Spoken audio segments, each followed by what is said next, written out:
कधी कधी लोकांचा असा गैरसमज होतो की अरे एवढं पाप घडतंय जगामध्ये, एवढं पाप होत आणि बरेच लोक याच्यामुळे नास्तिक होतात बरं का या विचाराने.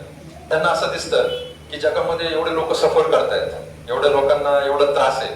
म्हणजे बघा, किल्लारीचा भूकंप झाला होता, नंतर सुनामी आली होती, नंतर विमान क्रॅश होतात, नंतर कोविड आला होता, त्याच्यामध्ये लाखो लोक मरतात. मग कधी कधी लोकांचा निष्कर्ष असा असतो की देव नाहीच आहे. मग देव असतात अशा गोष्टी कशाला घडल्या असतात. आपल्या जीवनामध्ये पण आपल्याला असं वाटतं की अरे देव नाहीये, त्याच्यामुळे मला असा त्रास होतो. देवाला दिसलं असतं, देव जर पॉवरफुल राहिला असता तर माझा त्रास त्याने काढला असता. पण हे काय होतं, आपण कर्माचं हे बघितलंय. पण अजून एक गोष्ट तेवढीच सत्य आहे की आपण जर भगवंताचं मनापासून पूजा केली, मनापासून भक्ती केली, तर ते भक्तीने भगवंत आपले त्रास काढून घेतात. म्हणजे भगवंत स्वतः भगवद्गीतेत म्हणतात की अनन्यास चिंतयन्तो माम ये जना परिपासते तेषां नित्याभियुक्तानां योगक्षेमं वहाम्यहम्.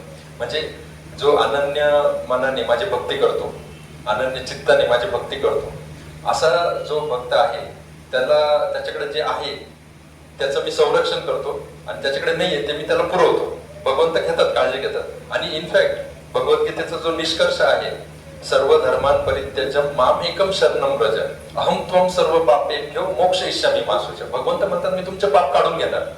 केव्हा? जेव्हा तू सर्व धर्मांचा त्याग करशील आणि मला शरण येशील. आणि भगवंताला शरण जाण्याची सर्वात सोपी प्रक्रिया या जगामध्ये आहे ती म्हणजे नामजप करणे. कारण कलियुगाचा तो युग धर्मच आहे, त्याच्यामुळे नामजपाला खूप महत्व आहे.